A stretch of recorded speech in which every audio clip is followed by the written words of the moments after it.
Hi everyone, it's Laura. I know it's been a while since I did an obituary. However, I decided to just do obituaries on weekends so that I can give Amy's video enough time for the algorithm to hit and her viewers to uh, be able to see her stuff without mine interfering. So on the weekends, I'll be doing obituaries. So welcome back to Obituaries with Laura.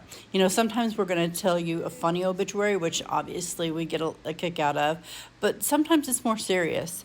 And in this next instance, I have a serious one to share with you. Lori Cousins, one of our volunteers, sent this to me, and she said, you know, sometimes obituaries can be used to spread a message that may help others or comfort those who've experienced the same type of loss of a loved one. Often, when a person commits suicide or they die from addiction, the family's ashamed, and so they either don't write an obituary or they exclude the cause of death. In this instance, they wrote a beautiful tribute for a troubled young lady with so much promise. Hopefully, their words may help someone struggling with the same demons or a family suffering from a similar loss. So I'd like to introduce you to Kristen Patterson, who passed away in 2018. Just a moment.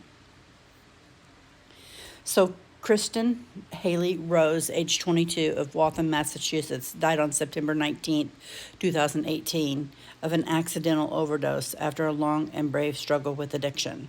She's survived by her mother, Rosanna, her brother, Tyler, and her grandmother, Diana, and many adoring aunts, uncles, and cousins. Her father, Christopher Patterson, predeceased her. Kristen fought hard not to be defined solely by her illness, but became lost to its destructive progression and her inability to sustain lasting recovery for reasons that are tragically unique to opiate addiction and its insidious, fatal consequences without effective medically assisted treatment. Prior to succumbing to the morass of her disease, Kristen was a beautiful and vivacious young woman who wanted nothing more than to attain a level of dignity and success in her life. She had aspirations of doing good things, including becoming a documentary filmmaker. Her ability to write and her uncanny knack to see people with acuity suggests that she could have achieved what her sober mind had the potential to do. And that reflected her generous spirit, her sense of humor, love for family, appreciation of nature, passion for animals, and concern for the underdog. Kristen attended the Newton Public Schools and treasured her summers at Pleasant Point in Wellfleet. She was an avid camper at Camp Kippawa in Monmouth, Maine, where she learned to water ski, play tennis, sail, and thrive while being active and becoming friends with people from all corners of the globe. Even in the throes of her illness, she wanted to give back and had the presence of mind to be an organ donor.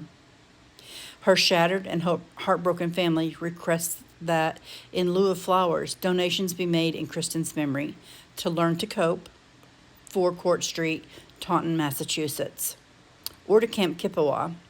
She has a memorial scholarship fund. And then they give details of that. I want to thank you for listening and leave a comment. Tell us if this has happened in your family and how your family chose to deal with this situation.